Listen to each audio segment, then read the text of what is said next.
इस सीसीटीवी में दिखने वाली ये लड़की काव्य धाकड़ आपको एक नॉर्मल सी लग रही होगी, लेकिन जब आप इसकी कहानी सुनोगे तो आपके भी होश उड़ जाएंगे। एंड काव्य इस मोमेंट तक अगवा हो चुकी थी एंड पुलिस भी इसके पीछे लगती है इसे ढूंढने के लिए। एंड जिसके बाद जो राज खुल के सामने आते हैं वो हर एक इंसान के होश उड़ा दे। अगर आप भी ये इंसिडेंट सुन रहे हैं, अगर आपके भी घर पे कोई बच्चा है तो ये जानना आपको बहुत ही जरूरी है। तो ये केस है मध्य प्रदेश का।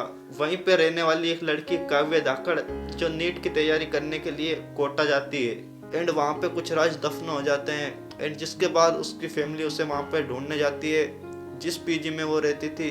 एंड जिसके बाद वहाँ से जो सच निकल के सामने आता है जिसमें उसकी फैमिली ये सुन के दंग रह जाती है। तो दोस्तों आज की इस वीडियो में हम इस केस की पूरी सच्चाई जानने वाले हैं, तो वीडियो को लास्ट तक बने रहें। तो वेलकम बैक गाइस, आप देख रहे हैं मास्क वाला। आज का केस मध्य प्रदेश के शिवपुरी का है, जहां पे एक फैमिली रहती थी और उनका एक प्राइवेट स्कूल भी था। ना तो वो ज़्यादा गरीब थे और ना ही ज़्यादा अमीर। उस फैमिली में एक लड़की भी रहती थी जिसका नाम था काव्य धाकड़। काव्य की फैमिली का सपना था कि वो एक डॉक्टर बने एंड काव्य का भी सपना था कि बड़ी होकर वो एक डॉक्टर ही बने। वो स्कूलिंग करती है एंड स्कूलिंग करने के बाद वो कॉलेज में डॉक्टर लाइनिंग में उतरती है एंड नीट की तैयारी करने के लिए उसके पेरेंट्स उसे इंदौर में एडमिशन दिलाते हैं ताकि वो वहाँ पे रह के नीट की तैयारी कर सके। और साथ ही उसे एक पीजी भी दिलाते हैं ताकि वो वहाँ पे आराम से रह सके और रिलैक्स कर सके। इसके बाद काव्य इंदौर आ जाती है और उसकी फैमिली वहीं पे शिवपुरी में अच्छे से रह रही थी। सब कुछ अच्छा चल रहा था, लेकिन कुछ दिन बाद काव्य की फैमिली वालों को पता चलता है कि काव्य के कुछ लड़के परेशान कर रहे हैं जिसको उसको पढ़ाई में डिस्टर्ब हो रही है। एंड इस सब के चलते ही काव्य को अपने घर वाले वापस बुला लेते हैं और कई दिन तक काव्य अपने घर वालों के साथ ही रहती है। उसके बाद काव्य और उसकी फैमिली को यह भी लग रहा था कि ये यहाँ पे रह के तो नीट की तैयारी नहीं कर सकती। एंड जिसके बाद वो कॉलेज की सर्चिंग करते हैं तो वो पहुंचते हैं एस प्रिंस की एक फैक्ट्री कोटा में, जो नोएडा की एक ब्रांच है पीडब्ल्यू, वो उसमें चली जाती है। एंड वहीं पे वो नीट की तैयारी करने लगती है। उसको तैयारी करते हुए लगभग 6 महीने हो चुके थे और उसके चलते ही इसके घर वालों को बहुत ज़्यादा इसकी याद भी आ रही थी। एंड उसके घर वाले कहते हैं कि 25 मार्च को होली है और उसे अपने घर वापस आना चाहिए। तो काव्य इसके लिए एग्री भी हो जाती है। दिन आता है 18 मार्च 2024 का। वो अपनी फैमिली वालों से बात कर रही थी और बताती है कि वो क्लास लेने के लिए एक इंस्टीट्यूट जा रही है और ये कह के फ़ोन कट कर देती है। कुछ घंटे बीतते हैं। 18 मार्च 2024 का यह दिन लगभग 3 बजे के समथिंग काव्या के पेरेंट्स के पास व्हाट्सएप पे एक मैसेज आता है। मैसेज में बहुत बुरी धमकी लिखी होती है। उस मैसेज में लिखा था कि काव्या तुम्हारी बेटी हमारे अंडर में है, अगर तुम उसे वापस लाना चाहते हो तो 20 लाख रुपए फ़ोन पे करने होंगे। अगर तुम्हें यकीन नहीं होता तो ये फोटो देख लो।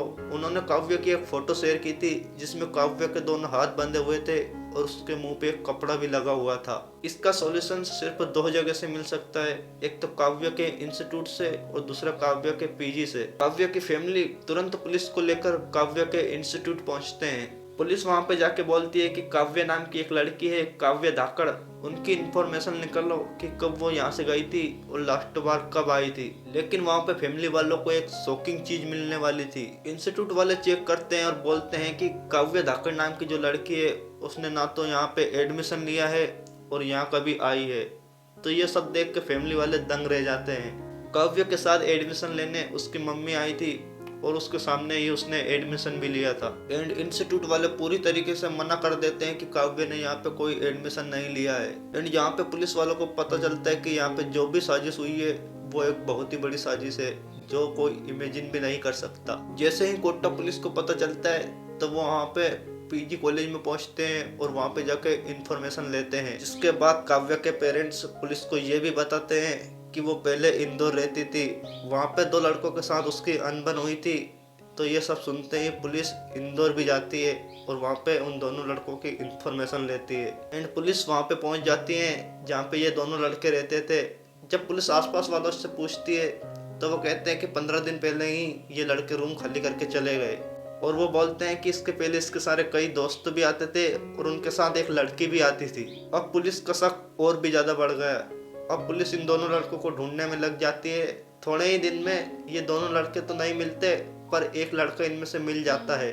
फिर उस पर पुलिस इन्वेस्टिगेशन शुरू करती है तो उससे कुछ भी पता नहीं चला। फिर वापस से पुलिस काव्या और उस लड़के को ढूंढना शुरू करते हैं। पुलिस कई दिन तक ढूंढती है लेकिन काव्या और वो लड़का नहीं मिल रहे थे, क्योंकि कभी इनकी लोकेशन जयपुर बता रही थी तो कभी इसकी लोकेशन इंदौर बता रही थी। एंड कुछ ही दिन बीतते हैं। 1 अप्रैल को काव्या के पिता को एक मैसेज आता है काव्या की फ्रेंड के नंबर से, क्योंकि काव्या ने ही वो मैसेज भेजा था। इसमें लिखा था कि अब सब कुछ सामने आ गया है, हमने बहुत कुछ गलत भी कर लिया है, अब मुझे लगता है कि मुझे अपनी जीवन लीला समाप्त करनी होगी। ये सुन के काव्या के पापा तुरंत पुलिस स्टेशन जाते हैं और पुलिस को ये मैसेज दिखाते हैं। ये सुनते ही पुलिस वाले इस नंबर को ट्रैक करते हैं तो पता चलता है कि इंदौर के ही एक अपार्टमेंट में है। जल्दी से पुलिस वहाँ पे जाती है एंड वहाँ पे एक रूम में काव्या मिलती है और वहीं पे एक लड़का मिलता है जिसका नाम था हर्षित, और उन दोनों को तुरंत पुलिस पकड़ लेती है और पुलिस पूछताछ शुरू करती है तो सारा मामला सामने आ गया। काव्या कहती है कि ये सब कुछ पहले से ही प्लानिंग था। काव्या को लगता था कि वो कभी भी नीट का पेपर क्लियर नहीं कर पाएगी, इसके चलते उसने ये सब प्लानिंग की थी। एंड 3 अगस्त को ये लड़का काव्या के पास आ जाता है और 3-4 दिन तक काव्या के साथ ही रहता है। जब वह 3-4 दिन के बाद इंदौर आते हैं तो पुलिस को एक उनकी वीडियो सामने आती है जिसमें वो दोनों एक मार्केट में घूम रहे थे और अपने माँ बाप को धोखा दे रही थी।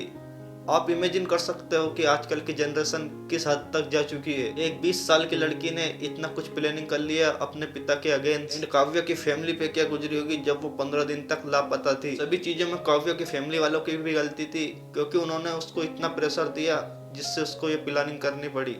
तो आपकी क्या राय है हमें कमेंट सेक्शन में जरूर बताएं। तो थैंक यू गाइस वीडियो को लास्ट तक देखने के लिए। आई होप आपको वीडियो पसंद आया होगा। अगर वीडियो पसंद आया हो तो वीडियो को एक लाइक और चैनल को सब्सक्राइब जरूर करें। तो मिलते हैं एक और अगली वीडियो में एक और केस के साथ।